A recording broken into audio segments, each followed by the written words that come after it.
Tonight, a Mississippi teen sentenced to life in prison without parole for murdering her mother and attempting to kill her stepfather. What goes through the mind of a teenage girl when she's handed a life sentence? In this video, we reveal the raw, unfiltered reactions of female killers as they come face to face with a future behind bars. These moments are chilling, shocking, and unforgettable. Stay tuned to witness their darkest realities sink in. I will murder you. I will murder you. I will murder you. I will murder you. I will murder you. On August 11, 2022, a tragic incident occurred in Gwinnett County, Georgia, when 30-year-old Ashley Bocanegra was rushed to the hospital. According to her sister, when Ashley arrived, she was experiencing difficulty breathing and was airlifted to another facility for emergency surgery.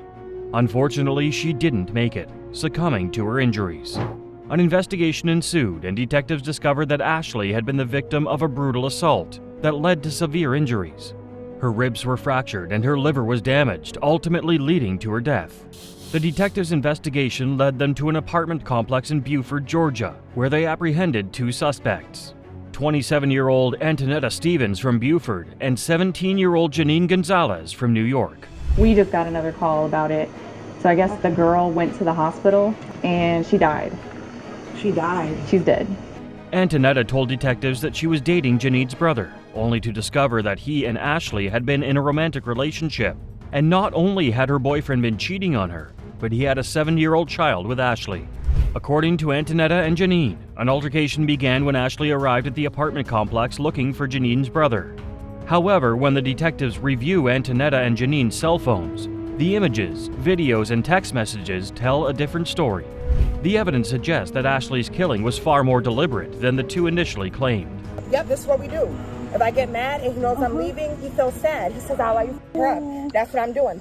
You up. All right. Tell me everything. Hey, you got it. Get off. Nope. The text messages on Antonetta and Janine's phones shed light on their planning and orchestration of the crime. It became clear that they had lured Ashley to their apartment under the pretext of meeting Janine's brother. Once Ashley arrived, Antonetta and Janine confronted her and secretly recorded the entire incident. No, you ain't got. You don't get to say so. My man, right? You want to be in front of my man, right? Right? You his manager? I'm getting you fired. That's bias. Okay, yep, that's a conflict of interest. Captured by the girl's cell phone, the video begins with Janine being filmed as Antonetta advances towards Ashley.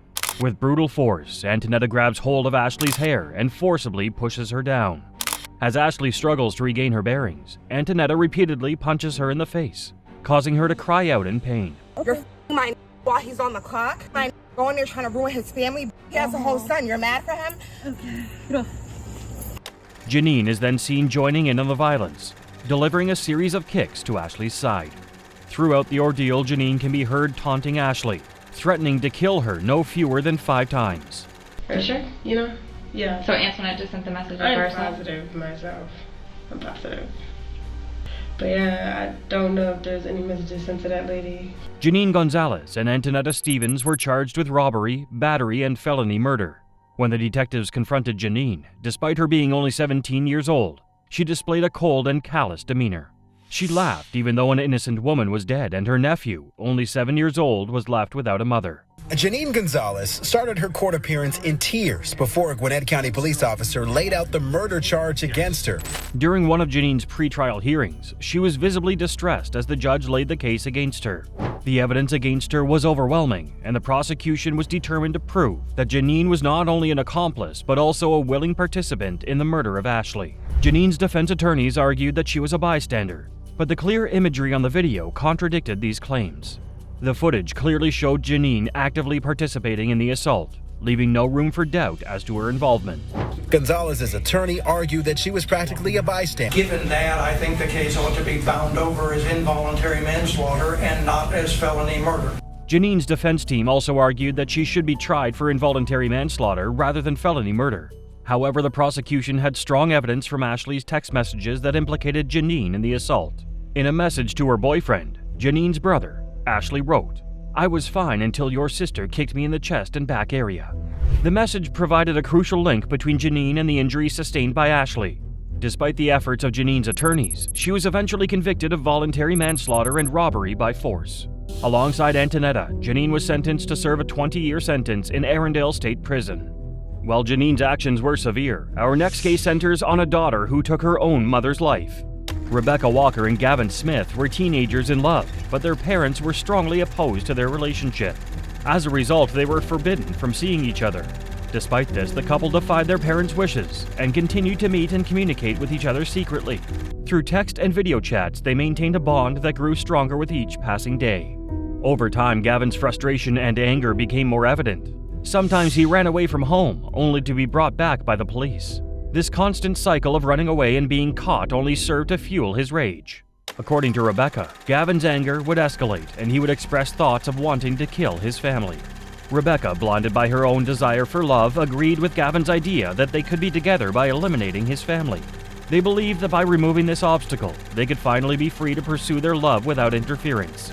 On December 13, 2020, Rebecca and Gavin had been on a video call, during which Gavin revealed to Rebecca that he had a gun and a knife in his possession. Alarmingly, Rebecca testified that she knew Gavin was planning to kill both his mom and stepdad. To read the letter she wrote, admitting her role and remorse for the murders of her 16-year-old boyfriend's family. During the call, Rebecca actively supported and encouraged Gavin to commit the murders. In a shocking turn of events, Rebecca admitted to sending text messages to Gavin while he was on the video chat with her, telling him to hurry up and do it. Eventually, both Gavin Smith and Rebecca Walker were arrested in relation to the death of Gavin's stepfather, Dale Long, 37 years old, his mother, Risa Saunders, 39 years old, and his younger half-brothers, Gage Rippler, 12 years old, and Jameson Long, 3 years old. Her attorney trying to explain how the 17-year-old who had recently lost her mother was manipulated by the boy, whose first-degree murder case is still in juvenile court. Rebecca Walker pled guilty to 4 counts of accessory after the fact of first-degree murder as part of a plea agreement. In exchange, she received a 10-year sentence. To secure her testimony against Gavin, the prosecution dropped the murder charges against her.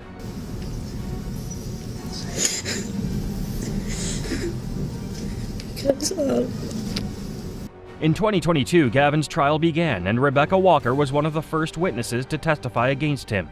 As she took the stand, it was evident that she was nervous and hesitant to answer questions posed by the prosecution. Gavin's defense questioned Rebecca about her previous statements, in which she encouraged Gavin to hurry up and do it, in reference to killing his family. However, Rebecca was quick to clarify that she was not physically present when the crime was committed. Instead, she claimed to have been on video chat at the time of the murder. In January 2023, Gavin was sentenced to 3 life sentences with mercy for the first-degree murder, 40 years for the second-degree murder, and 10 years for the firearm charge. Rebecca Walker's actions devastated Gavin's family, yet our next case became an instant household name and national sensation. Then Jennifer and her parents embarked on a whirlwind media tour, appearing on local and national news shows, hoping someone would be able to offer a solution. None have worked so far. That sound has been her constant companion since the first hic. 4 weeks ago tomorrow. And the sound is the least of it. I get really bad chest pain, abdominal pains, throat pains, back pains. Jennifer Mee, also known as the Hiccup Girl, first gained attention in 2007 at 15. Her unique condition, a long-lasting cause of hiccups, made her an instant sensation.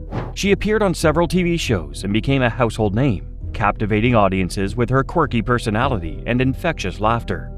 Lots of water. Other suggestions have been impractical or illegal. Somebody told me to smoke marijuana, take a hit of marijuana, that would help. Yeah. But you're not going to go that route. Oh, definitely not. As Jennifer's fame faded, her life began to unravel. She met her boyfriend, Lamont Williams, and together they embarked on a dangerous path that led to murder and a lifelong sentence. After her boyfriend, LaRon Rayford, caught the two in the act, but that didn't come out in court today. Were you faithful to LaRon? Yes. Jennifer and Lamont began searching for victims online, targeting vulnerable or unsuspecting individuals.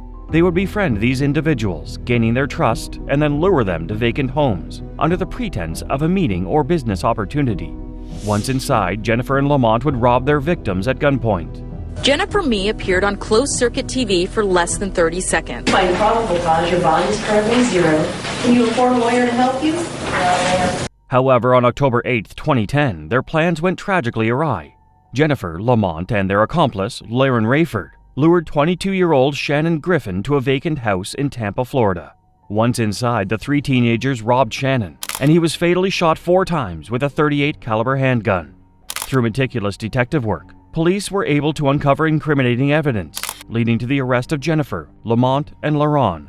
All three confessed to their involvement in the crime and were charged with murder. I heard two. Did you see the actual shooting happen or no? No, sir. What happened after gunshots? Tell me what happened. I didn't stay around. I left. During Jennifer's trial, the prosecution played a recording from a jailhouse phone call between Jennifer and her mother, where Jennifer admitted she did not physically kill anyone, but said she set up the situation. However, experts testified that Jennifer's DNA was discovered on the victim's shirt. Her attorneys sought to portray her as suffering from schizophrenia, arguing that her mental condition rendered her unable to stand trial. After a court-ordered evaluation, it was determined that Jennifer was competent to stand trial.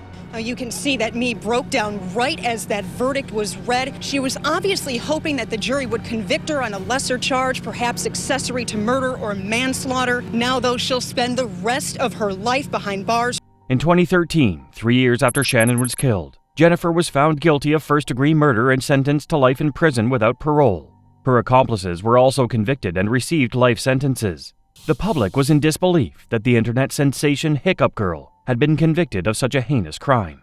Many criticized the sentence, arguing that it differed from what would be imposed on a male offender facing similar circumstances. I couldn't even tell you. I got cased up with the wrong crowd of people, really. Unfortunately, when I started experimenting with drugs, I just felt like I was invincible to everything. Jennifer sought a new trial following the conviction, but her appeal was denied. The ruling solidified Jennifer's fate, leaving her to serve a life sentence in a correctional facility. This case serves as a reminder that even individuals who achieve fame and success through online platforms can face serious consequences for their actions. Prepare yourself for our next chilling story of two sisters who took their own mother's life. Twins share everything: birthdays, clothing, even DNA. But Jasmia and Tasmia Whitehead also share a dark past. Jasmia and Tasmia Whitehead are identical twins to Jarmeka Yvonne Nikki Whitehead. Due to their mother's absence, these twins were raised by their great-grandmother. Despite the lack of parental guidance, Jasmia and Tasmia were academically successful, being honor roll students and Girl Scouts. However, their harmonious upbringing was disrupted when their mother sought custody in 2007. The relationship between Nikki and her twin daughters turned sour as conflicts arose over Nikki's attempts to assert control in their lives. The twins, feeling resentment towards their mother, expressed their dissatisfaction through physical confrontations. As a result, they found themselves seeking counseling together as a family. Eventually, the court intervened, granting custody of the twins back to their great-grandmother. However, this temporary arrangement only lasted a few weeks, as the court decided to hand custody back to Nikki on a 2-week trial basis. On January 13, 2010, several days after Jasmia and Tasmia returned to Nikki's care, the girls called 911 and reported they found their mother dead. Nikki had been beaten with a vase and stabbed several times. Initially, the police treated Jasmia and Tasmia as victims. The medical examiner called Nikki's murder a crime of passion due to how brutal it was and felt whoever killed her was not a stranger.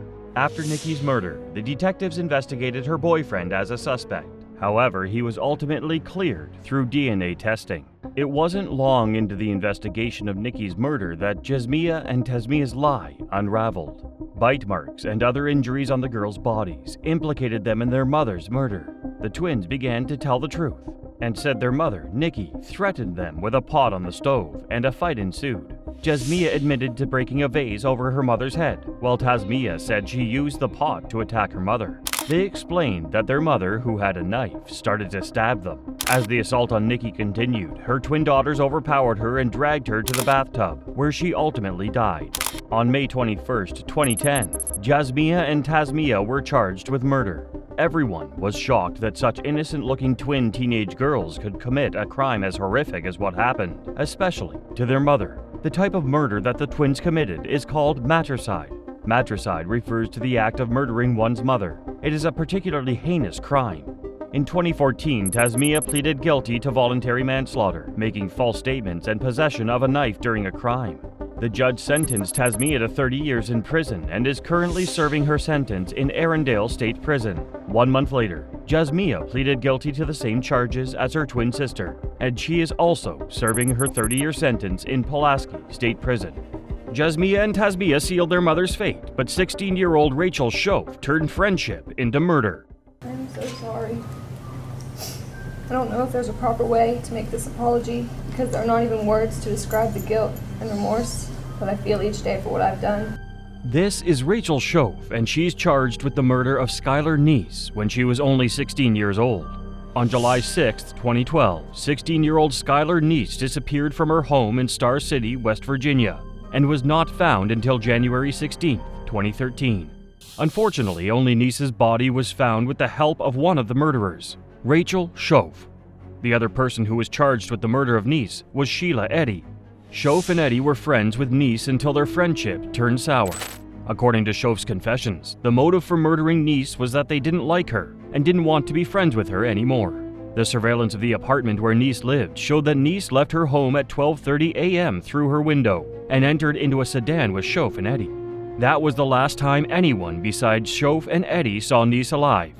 Because of this, Neese was first treated as a runaway until the police discovered that the sedan on the surveillance belonged to Eddy. Rachel and Sheila drove around Star City and in the area, preparing themselves. They had concealed knives on their bodies that had been wrapped in towels by Sheila Eddy, and they took that shovel with them, and they arrived at Skylar's home and told her they were waiting for her. They were waiting to kill her.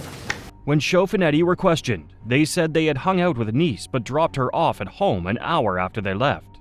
At this point, Neese hadn't been found. However, on January 3, 2013, Rachel Schoaf suddenly admitted that she and Eddy had plotted to kill Neese. She also led them to where they left Neese. Skylar Neese had been stabbed to death almost 30 miles away from her home before Schoaf and Eddy dumped her body and covered it up with branches. It was not until years later that Schoaf finally gave the real motive behind the murder. According to her, she and Eddy had been in a romantic relationship and Neese caused tension between the couple, leading them to get rid of her. I'm so sorry. I don't know if there's a proper way to make this apology because there are not even words to describe the guilt and remorse that I feel each day for what I've done. Schoaf pled guilty to second-degree murder in exchange for cooperating with the authorities to find her victim. In court, she apologized for her actions and showed remorse for what she did. She was teary as she apologized to Neese's family and her parents. Eventually, it was time for sentencing. It is the sentence of the court that you be imprisoned in the West Virginia State Penitentiary for a period of 30 years. Rachel Schoaf was sentenced to 30 years in prison with the possibility of parole after 10 years. On May 9, 2023, Schoaf became eligible for parole and bid for it. She was denied parole and remains in custody. Schoaf and Eddy killed Neese over romantic tension, but Ellen Fryer joins the growing list of teens who turned against a parent in our next case. I've seen all different kinds of people, and now see humanity from a new, compassionate perspective. This is Ellen Fryer, and she is being charged with a felony of conspiring to murder her father with the help of her 19-year-old boyfriend in 2017. On October 2, 2017, 50-year-old Aaron Fryer and 15-year-old Ellen Fryer were reported missing by Aaron's girlfriend after Aaron's younger daughters had found blood in their home. Aaron's 11-year-old daughter said she heard her father yelling in the morning but didn't come down until later. Then she recalled hearing the voice of Gavin McFarlane, Ellen's 19-year-old boyfriend. Aaron's body was found a week later in the woods. Based on the statements that Ellen's siblings had given, Ellen and her boyfriend were brought in for questioning, and the details that were revealed will shock you. According to Ellen, her father had told her that she could not be with Gavin because she was a minor and Gavin should know better. Before the unfortunate murder, Aaron had forbidden Gavin from seeing his daughter again and even threatened to kill him if he saw him near his daughter again. Ellen allegedly told the police that her father had been abusive and that she wanted to run away together with Gavin. According to her, Gavin had shown up with 22-year-old Russell Jones with a machete in hand. She told the police that 22-year-old Jones had attacked her father, and she ran away when she heard yelling. However, the story that Jones told the police was different. He told them that it was Gavin who had killed Aaron with a baseball bat. He said that he had walked into the house to see Aaron's body on the floor. Jones said that the only role that he played in the murder was helping Gavin to get rid of the body. He also said that Ellen had been the mastermind behind it all. Gavin McFarlane admitted to killing Aaron Fryer, but there was a sickening twist. I didn't want to kill him. I didn't want to kill him. She wanted him dead, but I didn't want to kill him. And I was like, I'm not going to kill him. She was all like, no, I don't want him around him. Ellen had told Gavin that her father had abused her and that she was 2 weeks pregnant as a result. Except Ellen wasn't pregnant and Aaron Fryer hadn't been abusive. He was just trying to protect his daughter from Gavin, who was eventually found guilty of third-degree rape because he had sexual relations with Fryer as a minor. Gavin then revealed that Ellen had told him to kill her father. He said she told him this: "Go out in the front room, take him out and text me, and let me know when it's done." After this was revealed, Ellen pled guilty to conspiracy to commit murder and was sentenced to 25 years in prison. Gavin McFarland was found guilty of homicide and sentenced to life in prison with the possibility of parole after 25 years. At her sentencing hearing, Ellen apologized for her actions and said that she was spending every day asking for forgiveness because she found God during the period that she was awaiting sentencing. She will be eligible for parole in 2041. Where Ellen used the help of another person to murder her father, our next teen killed her own mother on her own. She was having a mental health crisis. She doesn't know what was going on at that time. We're asking you to find her not guilty by reason of insanity.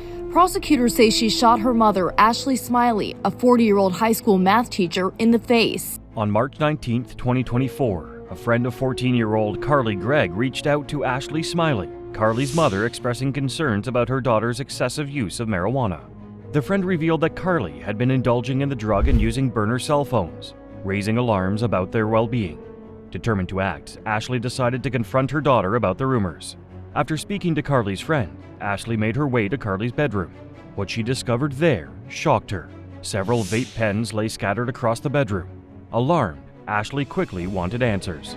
The jury seeing 5 days of disturbing evidence, including this surveillance video. First, you see Gregg with a gun behind her back, pacing around the home. That afternoon, security camera footage from inside the home captured a chilling scene.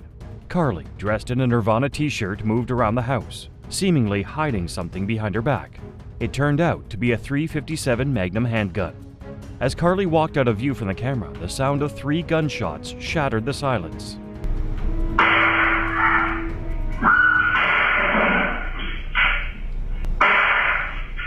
The footage then showed Carly rushing back to the kitchen, where she sat calmly on the stool at the counter.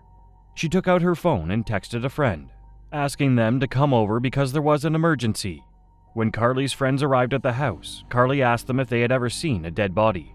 Without further explanation, Carly took them into her mother's bedroom, where Ashley lay lifeless, her face soaked in blood. According to this friend, Carly confessed that her stepfather, Heath Smiley, was next on her list. Using her dead mother's phone, Carly, pretending to be her mother, sent a message to Heath. The message read, "When will you be home, honey?" Little did Heath know that this message was a carefully crafted trap. Her stepfather, Heath Smiley, coming home moments later, Gregg also shooting him. When Heath arrived at the front door, Carly ambushed him, shooting her stepfather in the shoulder. Despite the injury, Heath managed to take control of the situation. He overpowered Carly and took the gun away from her, ultimately saving his own life. In a panic, Heath called for help. Police officers arrived swiftly, along with paramedics. Carly was arrested on the spot. As investigators delved into Carly's background, they discovered a diary that shed light on her darkest thoughts. The journal revealed a list of beliefs that painted a chilling picture of Carly's twisted mind. Among these beliefs were statements such as, "There is no God," "It's okay to be evil," and "There is no need for family." The prosecution offered Carly a 40-year plea deal before her trial. However, she declined the offer. Carly's case quickly gained media attention, and the trial commenced 6 months later, in September 2024. Tonight, a Mississippi teen sentenced to life in prison without parole for murdering her mother and attempting to kill her stepfather. During the trial, the prosecution presented a compelling argument, painting Carly Gregg as a calculating and cold-hearted killer. They alleged that Carly intentionally shot and killed her mother, Ashley, after Ashley discovered her secret marijuana use. The prosecution described Carly as a dangerous young lady who showed no remorse for her actions and planned the attack on her stepfather. We, the jury, sentenced the defendant Carly Mass and Gregg to life imprisonment. The defense, on the other hand, presented a different narrative to the court. They claimed that Carly was in the midst of mental health struggles at the time of the crimes. A psychiatrist testified that Carly's mood swings were exacerbated by the medication she was taking. This psychiatrist argued that Carly's actions were not premeditated, but were driven by her unstable mental state. According to the psychiatrist, Carly's mental health struggles played a significant role in her violent actions. To support this claim, the defense presented Carly's journals as evidence, which revealed a young woman in mental turmoil. I need to get some information from you. What is her name again? Carly, C-A-R-L-Y. C-A-R-L-Y? Carly Madison. During the trial, the prosecution presented the body cam footage captured by the police officers at the scene. The video depicted the chaotic aftermath of the murders as officers arrived at the scene and conducted their investigation. Carly sat at the defense table. She stared intently, her eyes fixed on the screen.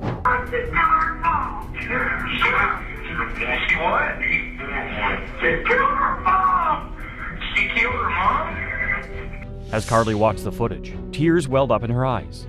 The once composed and confident teenager was overcome with emotion.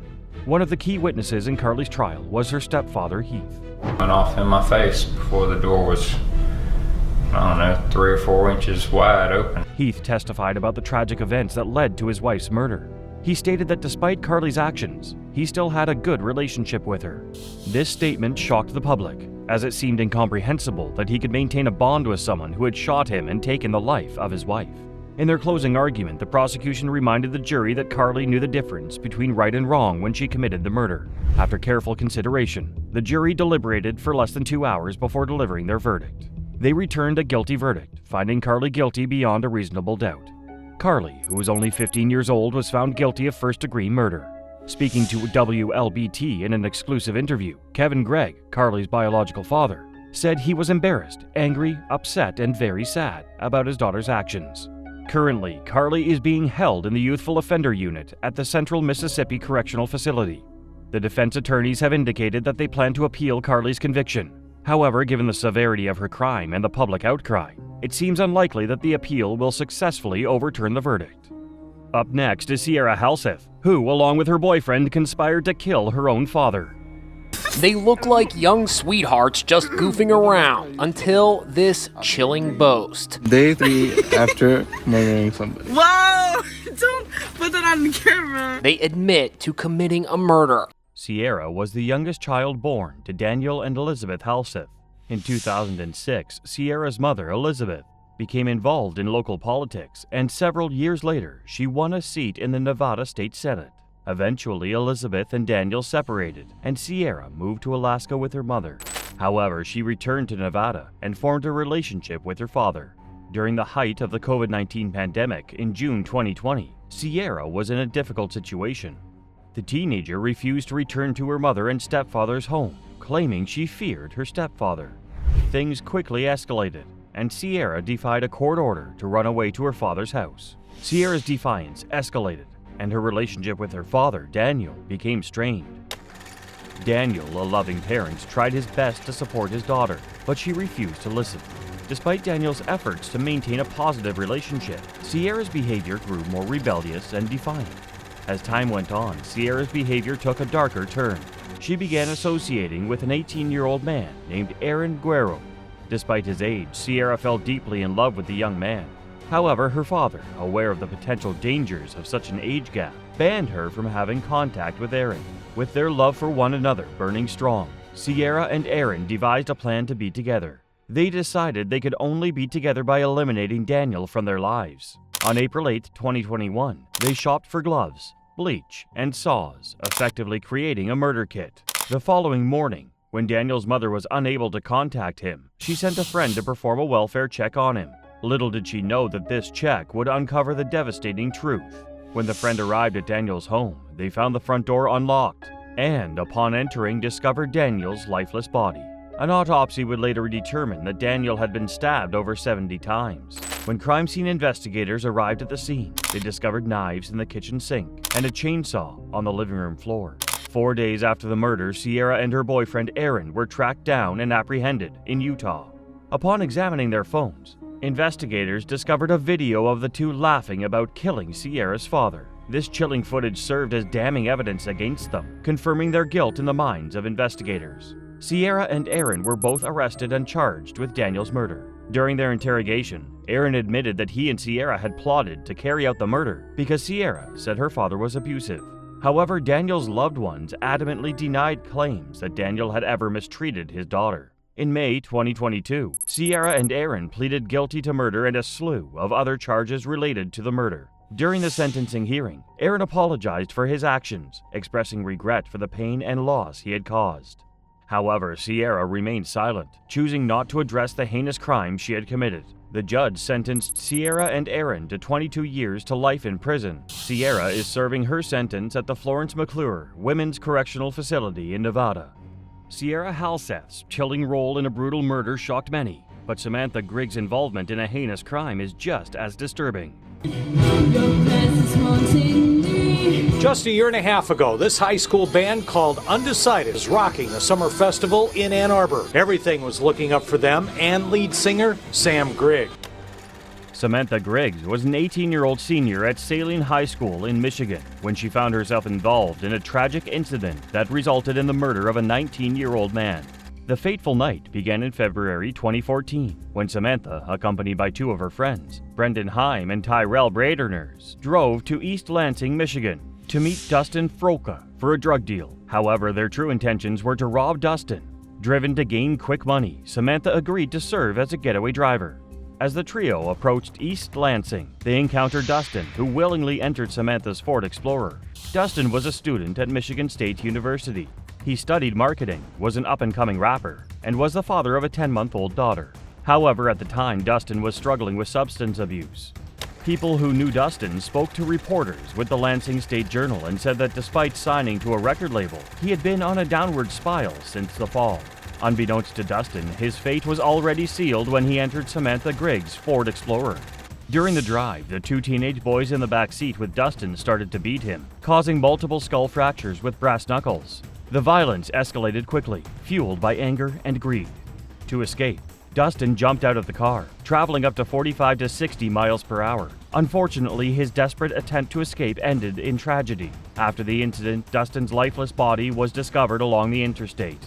The Michigan State Police were called in to investigate, and a search quickly led to the discovery of Samantha, Brendan, and Tyrell, who were arrested and charged with Dustin's murder. Instead of heading off to Eastern Michigan University as she was supposed to after graduation from high school, Samantha was sentenced to between 6 and 15 years in prison after pleading guilty to manslaughter and unarmed robbery charges. During the sentencing hearing, Samantha expressed remorse and apologized for her actions. She tearfully claimed that she had never intended for harm to come to Dustin and that she believed he would only experience a robbery. However, Dustin's stepsister denied these claims, stating that Samantha lacked morals and consciousness. Dustin's stepmother agreed, emphasizing that Samantha had several opportunities to prevent Dustin's murder from happening, but never did. As these statements were made, Samantha nodded in agreement, wiping away tears as she stared at the defense table. Before being convicted of Dustin's murder, Samantha had a clean criminal record, and she was a promising musician with a promising future laid out before her. However, her actions had tragically altered the course of her life forever. Samantha Griggs' case was chilling, but Scarlett Jenkinson's story takes us into an even darker side of teenage crime. You are under arrest on suspicion of murder. Obviously you are under caution, so anything you say is getting recorded.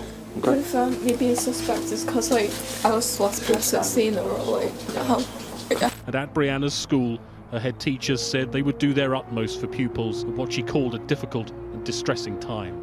15-year-old Scarlett Jenkinson arrived at Birchwood High School in Warrington, England.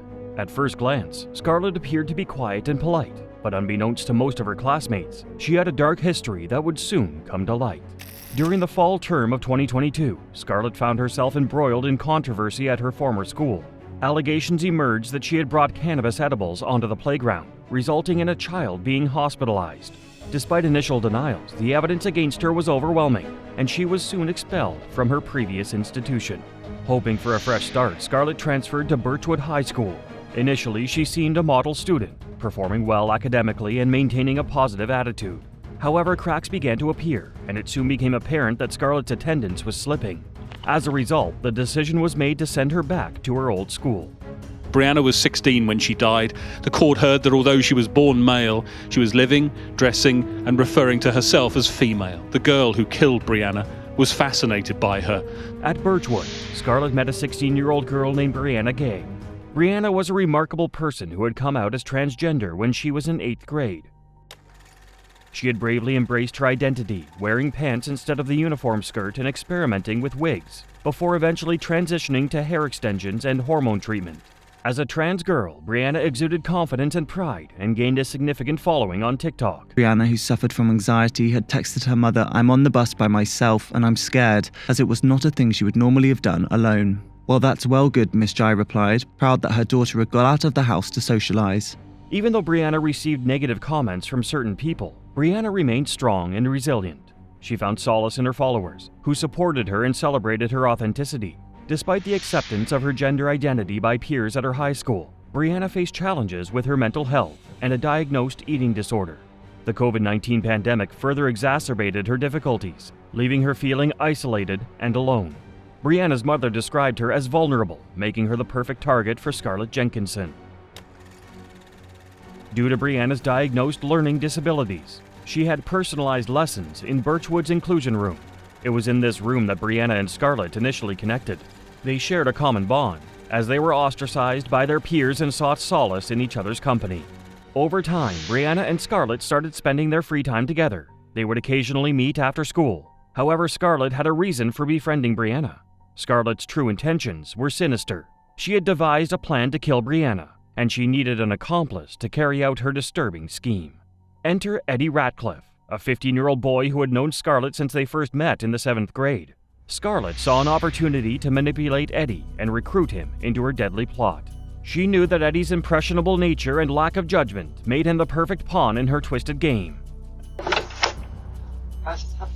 When Brianna Jai left home on February the 11th, it was to be for the last time. Fast forward to February 11th, 2023, and the plan was implemented. Scarlett spent hours convincing Brianna to meet her and Eddie at Colchith Linear Park in Warrington. Brianna, unsuspecting, agreed. As the clock struck 2 p.m., Scarlett and Eddie met Brianna at a bus stop on Warrington Road. The unsuspecting victim thought they were simply meeting up and spending time together. With Brianna in tow, Scarlett and Eddie led her into the secluded confines of the park. Scarlett and Eddie sprang into action as they reached a secluded park area. They ambushed Brianna, trapping her in a vulnerable position. With brutal force, they unleashed a relentless assault on her, leaving no room for escape or defense. A 15-year-old boy and girl remain in custody. Brianna was transgender. Police say they have no evidence to suggest her death was hate-related. Suddenly, a dog walker stumbled upon the scene. The stranger's sudden appearance caught Scarlett and Eddie off guard, causing them to panic and flee the scene. Panic and fear consumed them as they realized their plans had been disrupted. It laid out how she'd be led to Linear Park in Colchith in Warrington and what would happen when they got there. It was, the prosecution said, exactly what ultimately did happen. Seeing something was wrong, the dog walker called the police at 3:13 p.m. Within minutes, officers were dispatched to the park to investigate. Upon their arrival, it became evident that Brianna had been subjected to a brutal assault. Paramedics arrived on the scene, desperately working to save her. However, their efforts were in vain. By 4:02 p.m., Brianna was pronounced dead. In the days that followed Brianna's death, dozens of vigils were held across the country in her memory. A teenager who thought she was just going to the park for the afternoon. According to her autopsy, Brianna had over 25 stab wounds concentrated on her neck, chest, and back. After witnesses came forward, the prime suspects quickly became Scarlett Jenkinson and Eddie Ratcliffe. Scarlett and Eddie were arrested and charged with Brianna's murder. To gather more evidence, searches were conducted in the homes of Scarlett and Eddie. The police seized their electronic devices, including Scarlett's phone and computer. When forensic experts downloaded the contents of Scarlett's phone and computer, a shocking revelation came to light. Scarlett harbored an unsettling obsession with murder and all things macabre. Planned to kill Brianna 2 weeks earlier, when the girl messaged the boy to say she's agreed to come to Colchith tomorrow. The boy replied, "So I bring my knife?" The girl said yes. Is it definitely sharp enough, by the way? The investigators discovered a handwritten note in Scarlett's bedroom that detailed her and Eddie's plan to kill Brianna. During their investigation, the detectives stumbled upon a series of text messages between Scarlett and Eddie. Through these messages, they learned that the two teams had attempted to murder Brianna earlier in the year. Scarlett confessed that she had given Brianna ibuprofen, which made her very sick but did not kill her. In Scarlett's case, the aggravating features are significant and would have led to a substantial uplift to the starting point, but for the mitigation, particularly that relating to maturity and mental disorder. After a 4-week trial on December 20th, 2023, Scarlett and Eddie were found guilty of murder. Scarlett was sentenced to serve a minimum of 22 years in prison, while Eddie received a term of 20 years. The judge labeled the killing as exceptionally brutal and accused Scarlett of displaying elements of sadism and transphobic hate. Detective Inspector Nigel Parr, who worked on the case, shared his thoughts on Scarlett and Eddie's lack of remorse. When she was alone in that park with someone that she called her friend will haunt me forever.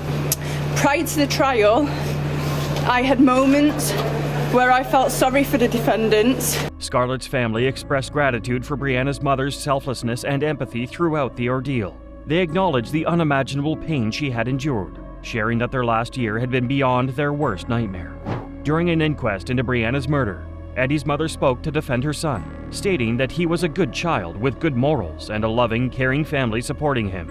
She emphasized that he was highly intelligent, well-behaved, and on track to apply to Oxford. Our next case involves Cyntoia Brown and exposes the devastating consequences of trauma and systemic failures in our justice system. Cameras were rolling as she described Cutthroat to a psychiatrist. I remember one time, the first time he did something to me is when he choked me and I passed out because he said I thought he was a joke. Tests would show Brown was on the fetal alcohol spectrum, a disorder that impacts the brain and behavior. Cyntoia Brown was born to a mother struggling with drug addiction and faced a difficult journey from the start. Her mother, unable to care for her, made the difficult decision to give her up for adoption. She was adopted by loving parents. What else did he do to you? He talked real bad to me and jacked me up. He pulled me by my hair and dragged me and stuff. He put guns up me, got me a strap and stuff like that, getting that out of other people. Unfortunately, Cyntoia's life was not without its challenges. As a young teen, she made a series of bad choices, leading to her being handed over to the custody of the Department of Children and Family Services. Cyntoia's determination to escape her circumstances led her to run away, leaving her homeless on the streets of Nashville. She granted Berman access to the then teenager all the way through her criminal trial. During her tumultuous time on the streets, Cyntoia encountered a ruthless predator. This individual, taking advantage of her vulnerability, started to traffic her. On August 6, 2004, Cyntoia's fateful encounter with Johnny Allen, a 43-year-old real estate agent and Sunday school teacher, would change her life forever. I think he's gonna hit me or do something like that, but then he rolls over and reaches, like he's reaching to the side of the bed or something, so I'm thinking, now he's not finna hit me, he's finna get a gun. And what did you do at that time? I just grabbed the gun and I shot him. Cyntoia claims she agreed to engage in intercourse with Johnny for $150, but according to her testimony, the deed never happened. At some point, she thought Johnny was reaching for his weapon. Terrified, Cyntoia reached for the gun Johnny had hidden in his nightstand and shot him in the back of the head, killing him instantly. Panic-stricken, Cyntoia stole $172 from Johnny, as well as 2 guns. She then fled the scene in his truck. Despite Cyntoia's young age, the courts decided to try her as an adult, which sparked debate. The Metro Juvenile Court judge justified their decision by saying it was too great a risk to the community to keep Cyntoia in the juvenile system. Cyntoia alleged she killed Johnny in self-defense. She said Johnny had intimidated her by standing over her while she was in his bed. However, the prosecution argued that when Johnny was found, he was in a sleeping pose, casting doubt on her self-defense claim. They alleged that Cyntoia killed Johnny as he slept in bed to rob him. During Cyntoia's trial, 3 inmates who had spent time with her in prison testified that Cyntoia confessed to killing Johnny Allen. These inmates claimed that Cyntoia admitted the murder and even expressed satisfaction in taking another human being's life. Another inmate came forward with a letter allegedly written by Cyntoia. In the letter, Cyntoia supposedly admitted to lying to the police about certain aspects of the case. She allegedly stated that everything she had told police was true, except for one crucial detail: her belief that Johnny was reaching for a gun. To further complicate matters, a forensic document expert testified in his opinion regarding the letter. He stated that the note written by Cyntoia appeared to be authentic and consistent with her handwriting. This revelation left the jury questioning the credibility of Cyntoia's statements. 60 years behind bars. Even with good behavior, Brown would have to serve at least 51 years before any chance of parole. Yeah, it's over with now. Cyntoia's defense argued that Johnny had planned to sexually assault Cyntoia if she did not kill him in self-defense. They presented witnesses who testified that Johnny had a dark side and had previously engaged in inappropriate behavior towards women. One witness claimed that Johnny took her to his home, kissed her against her will, and when she told him she didn't want to be intimate, he assaulted her. Allen's murder, Brown was eventually charged, tried, and convicted as an adult. Guilty, first-degree murder. The jury ultimately found Cyntoia guilty of first-degree murder, felony murder, and aggravated robbery, leading to her receiving a life sentence. This sentence was particularly shocking, considering Cyntoia's age at her conviction. In 2018, the Tennessee Board of Parole held a hearing on Cyntoia's clemency petition. This hearing allowed witnesses who knew Cyntoia to testify on her behalf. I just wanted to say thank you. I know a lot of people get to see you, but I have prayed for a very long time.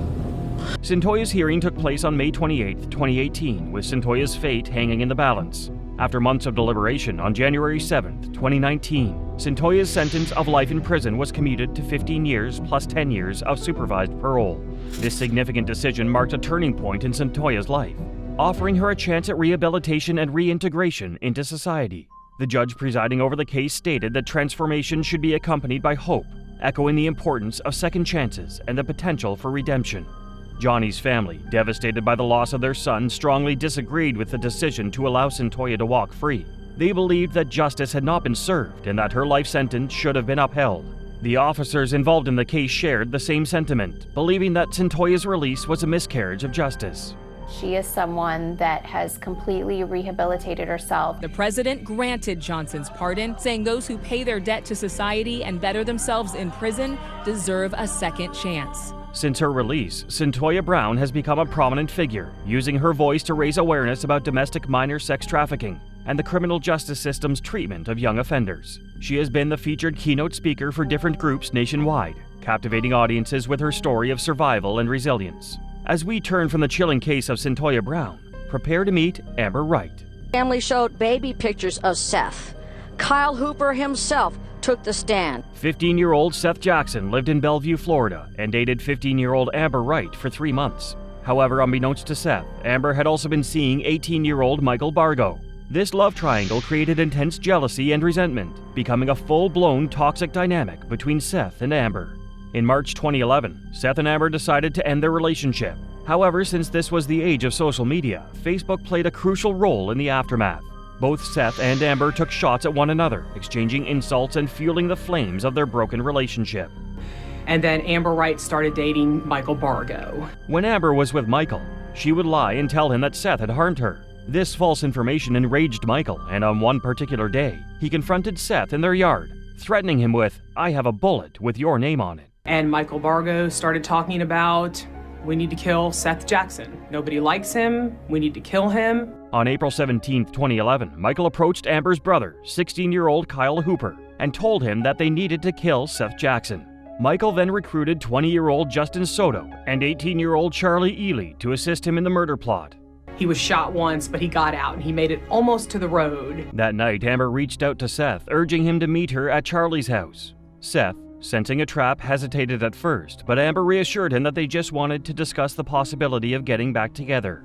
Eventually, Seth relented. When he arrived, he was immediately attacked by Kyle, who struck him on the head with a wooden object. Amber and Charlie watched from the sidelines as Michael emerged armed, aiming a .22 caliber gun at Seth. In a shocking turn of events, Michael opened fire, wounding Seth. Despite suffering injuries, Seth managed to escape the confines of the trailer and reach safety outside. However, Justin tackled him. Still armed with his gun, Michael pursued Seth and shot him again. Weak and disoriented, Seth managed to reach safety outside Charlie's trailer. However, Justin and Michael promptly brought him back inside, restraining him in the bathtub. Michael continued to shoot at Seth, aiming for his face, eventually killing him.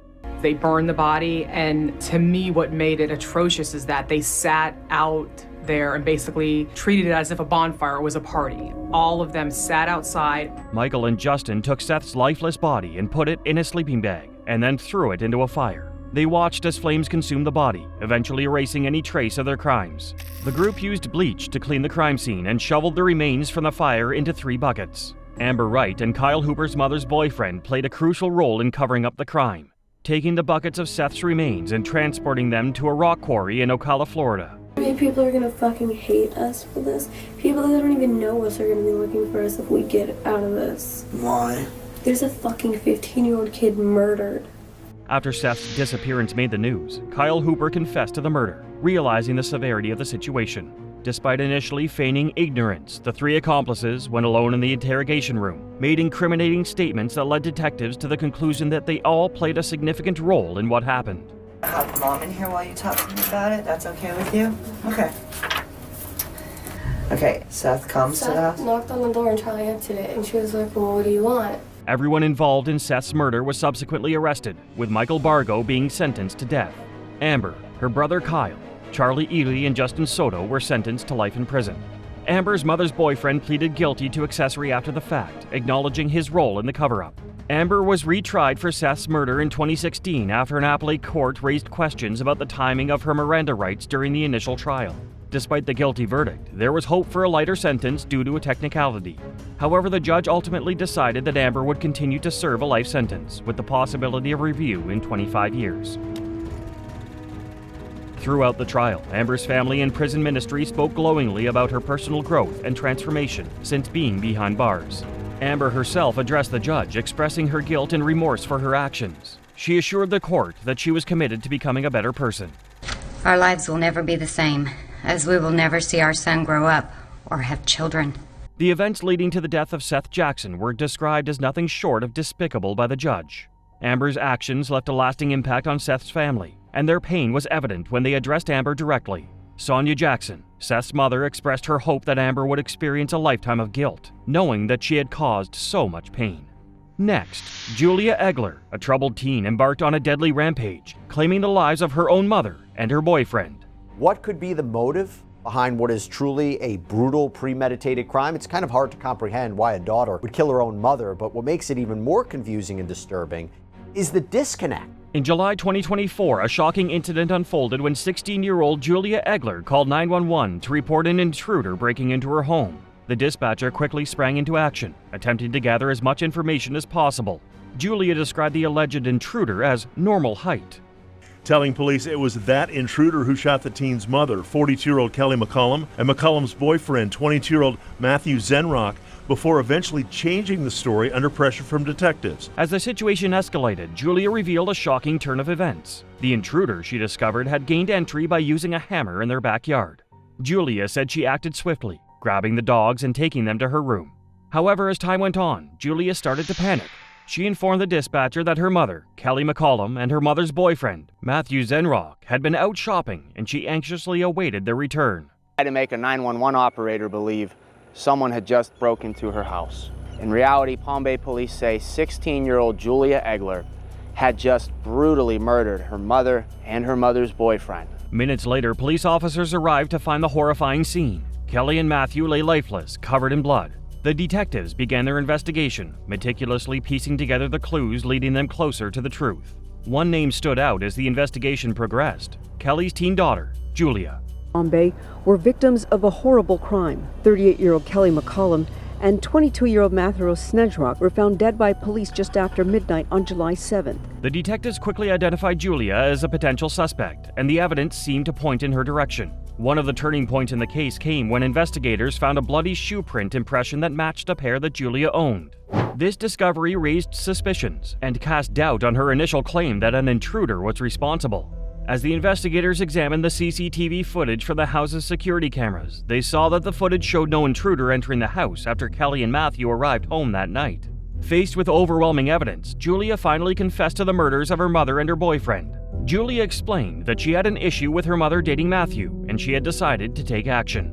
On the day of the murders, Julia devised a plan to take her mother's gun and a knife from the kitchen. She then waited for the perfect opportunity to strike. Greeting the couple with, "Welcome home," with the gun in the teen's hand and the knife in the teen's right pants pocket.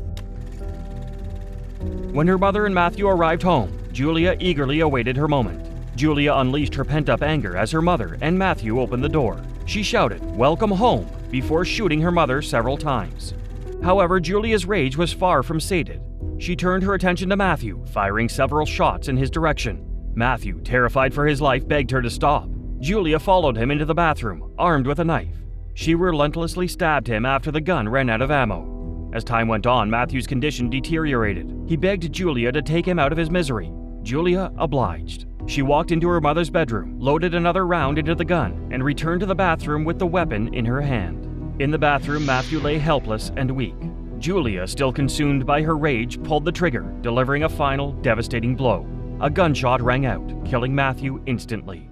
Julia was indicted by a grand jury and arraigned on 2 counts of first-degree murder. Julia's case is complex. A public defender currently represents her and has yet to enter a plea. Her future remains uncertain as she awaits the court's verdict. Another crucial factor impacting her sentence is that she will be tried as an adult. And there have been apparently disagreements about Egler's decision to change genders. One key difference between Florida's juvenile and adult justice systems is the focus on rehabilitation rather than punishment. Juvenile courts aim to address the specific needs and circumstances of the juvenile offender, considering factors such as age, maturity, and potential for rehabilitation. This allows the court to consider alternative sentencing options, such as probation or community service, rather than incarceration. Stephen Culver and Tyler Witt, the two described as murderers motivated by a forbidden love of one another, sat at the same table during today's hearing. On June 13, 2009, a welfare check was made to the home of Joanne Witt because she had not been to work for 2 days. The sight that the police officers met was horrific, to say the least. Joanne was the mother of Tyler Witt, and she tried to give her the best life possible. However, this wasn't enough for Tyler, and she became physically harmful towards her mother. The reason Joanne could not do anything back was because she had lost custody of Tyler once before for disciplining her and was scared about something like that happening again. Tyler acted out frequently and would often run away from home and smoke, even though she wasn't allowed to. When Tyler was 14 years old, she met 19-year-old Stephen Paul Culver and started dating him even though she was a minor. This was illegal and Culver knew this, but this didn't stop him from being in a relationship with her. Culver was also obsessed with knives, a detail that is very crucial to this case. When they started dating, Tyler started telling Culver lies about her mother. She told him that her mother was an alcoholic and a harmful mother. Because of this, Culver became protective. They also lied to Joanne, saying Culver was gay because of their age difference. However, this lie didn't last for long. In June 2009, Joanne discovered Tyler's diary and found out that Tyler had been engaged in intimate relations with Stephen. She reported Culver to the authorities and he was charged with statutory. However, Tyler and Culver denied anything of this sort and Culver was released. This was the last time when the police saw Joanne alive. On June 12, 2009, Joanne was asleep in her bedroom when Tyler disabled the house alarm system and invited Culver in. With one of his knives, Culver stabbed Joanne to death, and the two of them escaped to San Francisco. They were arrested a few days later and charged with the murder of Joanne Witt. They were charged to court, and it was there that Tyler learned that she would be tried as an adult. During one of the court sessions, Tyler took the stand and testified that she conspired to kill her mother with Culver. She showed no emotions and no remorse for her actions. However, she said that she had a demon inside of her, but she said she knew what she was doing. Tyler was sentenced to 15 years in prison and Culver was sentenced to life in prison without the possibility of parole. Tyler was released in 2022 on good behavior. While Tyler plotted her mother's death to be with her boyfriend, 17-year-old Mackenzie Shrilla chose a chillingly unexpected weapon. The court, having had count 9, tried to and pursuant to waiver, finds the defendant, Mackenzie Shrilla, guilty of aggravated vehicular homicide. Early on July 31, 2022, surveillance cameras captured a Toyota Camry driving around Strongsville. 17-year-old Mackenzie Shrilla was driving the car. Her 20-year-old boyfriend, Dominic Russo, and their friend, 19-year-old Davian Flanagan, were also in the car. The car seemed to be going at the recommended speed limit until peace dissolved into chaos in under a few seconds.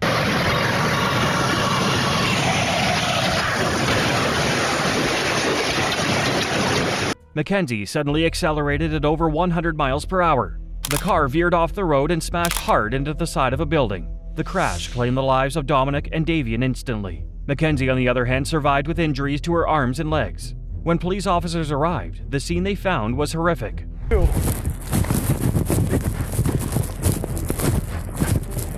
Radio, there's an occupant inside. The police officers pronounced the two guys dead and an investigation was opened. Even though it looked like an accident at first, the investigation soon revealed that Mackenzie intentionally accelerated and crashed into the building. Prosecutors started demanding a murder conviction because evidence showed that the gas pedal on the car was pushed to 100 miles per hour, with 100% pressure exerted on the wheel. There was no attempt to push the brakes. It was revealed that she left her foot on the pedal the whole time, and soon enough, Mackenzie Shrilla was arrested and charged with 2 counts of first-degree murder. A trauma surgeon who worked on Shrilla reported that she took responsibility for what happened to her boyfriend and his friend. The defense also admitted that the crash was her fault. However, she didn't do it on purpose, and it was truly an accident. Mackenzie's lawyer desperately tried to show that Mackenzie was innocent and didn't intentionally crash the car. Because of the nature of the trial, it was up to Judge Nancy Margaret Russo to determine what was going to happen to Mackenzie. And for Judge Russo, Mackenzie Shrilla's actions were intentional and she knew what she was doing. The video clearly shows the purpose and intent of the defendant. She chose a course of death and destruction that day. Exhibit 802 crystallizes the deadly decision-making of the defendant. Judge Russo said that Shrilla wanted to kill both boys and probably herself in the crash too. She called her a literal hell on wheels. Despite this, Mackenzie's mother, Natalie Shrilla, desperately begged the court, trying to prove that her daughter wasn't a murderer. She addressed the family of the victims and told the judge that Mackenzie had no memory of the accident. Your Honor, this was a terrible, tragic nightmare accident to have happened that she has no memory of, and she will never emotionally or physically recover of it. She almost died too, and we're asking that you please not run the sentence as consecutive. He was family, and we all loved each other.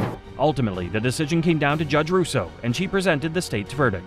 Mackenzie was found guilty of first-degree murder, and it was time to hear the victim impact statements. The sister of Davine Flanagan asked the judge to give Mackenzie the longest sentence possible.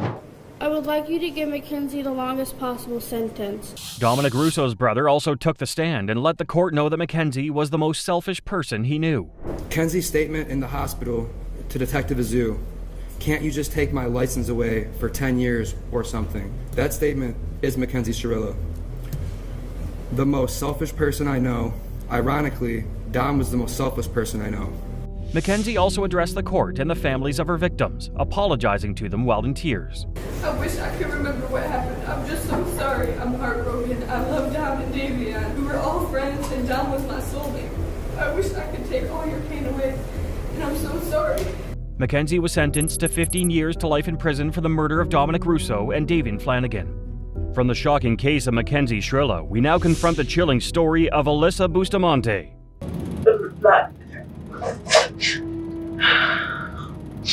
A pocket knife, a kitchen knife. Kitchen knife. Okay. Where's that kitchen knife now? The safe. On October 21st, 2009, 9-year-old Elizabeth Olton disappeared from her home and was never seen alive again. 2 days later, her body was in a wooded area near her home. Her throat had been slit and she had been stabbed and strangled to death. The police revealed that a juvenile had been caught and arrested for the murder of the 9-year-old. Later, the truth was revealed, and the perpetrator? 15-year-old Alyssa Bustamante. She straddles the fence between emotional upset and removedness. She lowers her head, holding her face in her hands. Psychopaths and sociopaths are not incapable of experiencing guilt and remorse. Alyssa and her 3 siblings started living with their grandparents in the same area as the Oltons in 2002. Their grandparents got custody of Alyssa and her siblings when their mother had addiction issues, and their father was serving time in prison. Alyssa began to change around 2007 when she was admitted to the hospital after a failed suicide attempt. From that time, nothing was ever the same. Alyssa's behavior changed drastically, and it reflected everywhere, especially on the internet. Alyssa had listed cutting as one of her hobbies on her YouTube profile. She also posted a disturbing picture of herself where she held 2 fingers to her head, pretending to shoot herself. On the day of the murder, Alyssa planned to kill Olton for the fun of it. Alyssa convinced her younger sister to bring Olton to the forest near their home under the assumption that they were going to hang out. After her sister went to Elizabeth, who lived 4 houses away from them, Alyssa waited in the woods for Elizabeth to arrive. Her younger sister was gone before Elizabeth came. When she arrived, Alyssa strangled Elizabeth, slit her throat, and stabbed her 8 times in the chest. After she murdered her, Alyssa buried Elizabeth's body in a grave she had dug 5 days before. After Alyssa returned home, she wrote something disturbing in her journal that led to her conviction. She attempted to scribble the note out after, but it was too late. She wrote, "I just killed someone. I strangled them and slit their throat and stabbed them. Now they're dead. I don't know how to feel at the moment. It was amazing. As soon as you get over the, oh my god, I can't do this feeling, it's pretty enjoyable. I'm kind of nervous and shaky though right now. Okay, I gotta go to church now, LOL." She attended a church dance after. When this note was revealed to the public, many were horrified to find that a 15-year-old had written it. Alyssa was arrested and first brought to court in November 2009. She pleaded not guilty, but was indicted on first-degree murder and armed criminal action charges. Basically, the main reason for accepting the offer was to avoid the absolute certainty of life without parole. If there was another option, then there would have been no reason to have accepted that offer. Eventually, she took a plea deal in 2012 and the charges were lessened to second-degree murder. She showed no remorse, and it was clear that she only did it to make sure she didn't spend life in prison. Alyssa was sentenced to life in prison with the possibility of conditional release and 30 years for armed criminal action. Where Alyssa killed Elizabeth for the fun of it, the same cannot be said for Christine Paolilla, who killed multiple people because of a failed robbery. I had made the gun go off, not purposely though, but like it went to the back of the room because I was like screaming, just like shaking. So somehow you pulled the trigger? Yes. Okay. This is Christine Paolilla, and she just confessed to a mass murder that had happened 3 years prior. In this clip, she is a nervous wreck, but is not always so. Christine had done well after years of ridicule and bullying. Paolilla was diagnosed with alopecia in kindergarten, and this caused her to lose her hair, eyebrows, and eyelashes. She had to wear wigs because of hair loss. She also had poor vision and wore thick glasses. All of this contributed to her being bullied by her classmates. Paolilla lost self-confidence, and it was not until 2003 that things began to improve. Christine came home one day, very happy. She said, "Mom," she said, "I made 2 new friends who are the sweetest girls I've ever met." I said, "Who are they?" She said, "Oh, Rachel and Tiffany." Christine enrolled at Clear Lake High School in Houston, where she met Rachel Colorodis and Tiffany Rowell. Rachel and Tiffany were the school's popular girls and helped her change her appearance and fit in with the rest of the school. This greatly helped, and Christine became popular among the students. Her friendship with Tiffany and Rachel turned things around so much that she was voted Miss Irresistible by her school's student body. But her good streak wouldn't last long, because it was that year that she started dating 21-year-old Christopher Lee Snyder. Christine was only 17 when this illegal relationship started. Christine's relationship caused her parents concern because Snyder was a drug addict and had a lengthy criminal record. Her parents disapproved because they felt that Paolilla would be influenced. She was. She began to use drugs and develop anger issues. On July 18, 2003, things would take a turn for the worse when Christine and Snyder went drug hunting at Tiffany's home. Tiffany, Rachel, Tiffany's boyfriend Marcus Priscilla, and Marcus's cousin Edelbert Sanchez were at the home before Christine and Snyder arrived. The two of them planned to steal drugs from Tiffany's home that night. However, Snyder got into an argument with Marcus, and this led to the shootings of the 4 teens who had been in the house. They were shot by Snyder and Christine. The kids themselves, drenched in blood. There's blood spatter that's on the walls. There's bullet holes from rounds that have gone into the victims and outside of them. Rachel attempted to call 911 but was hit in the head by Paolilla with the butt of a gun that was used to shoot her. The rest died almost immediately before fleeing. As for the teens, they were considered victims of a drug deal gone wrong. In 2004, Paolilla entered rehab where she met Stanley Rott, a heroin user. Her relationship with Snyder ended when the latter was jailed for stealing a car. She got married to Rott in 2005. Paolilla came into a trust fund of $360,000 that had been left to her by her father. She used part of the money to buy an apartment. It was in this home that Paolilla would discover on the news that the case of her friend's murder was still open. She confessed to Rott and told him what happened. Because of this, they went into hiding. In 2006, Paolilla and her husband were arrested. Paolilla for the murders and her husband for the 70 vials of heroin that were found in their room. Rott told the police that Paolilla had confessed to him. After Paolilla was interrogated, she confessed to killing her friends. However, she said that Snyder had made her do it. I had made the gun go off, not purposely though, but like it went to the back of the room because I was like screaming, just like shaking. So somehow you pulled the trigger? Yes. Okay. Snyder himself was never caught. When he was informed that the police had a search warrant out for him, he committed suicide by overdose in 2006. Paolilla was spared the death penalty because she was a minor at the time of the killings. Paolilla was convicted of 4 counts of capital murder on October 13, 2008.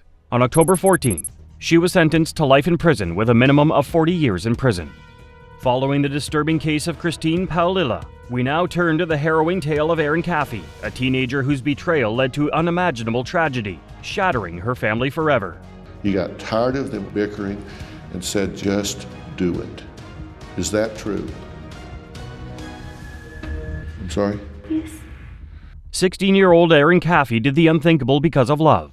Caffey was working as a part-time waitress when she met 18-year-old Charlie Wilkinson. Things became serious between them, and Charlie gave Caffey a promise ring. Erin's parents didn't like the relationship because they felt that something about Wilkinson was off. Because of their suspicions, they went online to see what they could find about Wilkinson. They found out that his page was littered with sexual references and talks about drinking alcohol. Because of this, Erin became scared that her parents would stop her from seeing Wilkinson, so she started talking about killing her family. On March 1, 2008, Erin carried her evil plan out with the help of Wilkinson and his friend, Charles Wade. Wilkinson claimed that even though he suggested that they should run away, Kathy said they should kill her parents instead. So on that day, Wilkinson and Wade entered Kathy's house while they were sleeping and shot her parents multiple times. When Kathy's mother didn't die immediately, Wade used a samurai-style sword and almost decapitated her. This killed her immediately. He was to get revenge because we made him break up with our daughter. I heard my son Matthew cry out. He said, Charlie, why are you doing this? No, Charlie, no, please, why are you doing this? Wilkinson and Wade shot Tyler, Aaron's younger brother, and took turns slicing Aaron's other brother, Matthew, till he died. Wilkinson and Wade then set fire to the house before leaving with Aaron and Wade's girlfriend. Terry Caffey, Aaron's father, survived the attack and told the officers that Charlie Wilkinson had attacked them. Charlie Wilkinson was found in his trailer and he was arrested. Aaron was in the trailer as well, but she claimed that she had been kidnapped. Charles Wade and his girlfriend were arrested as well. However, the horrific revelation came after the police interrogated the four of them. Aaron's story quickly fell apart because Wilkinson and Wade told the same story. Aaron had orchestrated the murders. Caffey insisted that she had nothing to do with the murders. I honestly believe that she was not the mastermind, and I'm not saying that out of denial because it's my daughter, but I don't believe my daughter's evil. In the end, Wilkinson and Wade were sentenced to life in prison without the possibility of parole. Caffey, on the other hand, was sentenced to life in prison with the possibility of parole after 40 years. Her father, who survived the attack, forgave her, saying that she was manipulated by Wilkinson. These stories reveal the chilling realities of young lives entangled with violence and tragedy. But there's still more to uncover as we continue examining the unsettling forces that led to these unthinkable acts. Make sure to check out our next video. It's one you won't forget.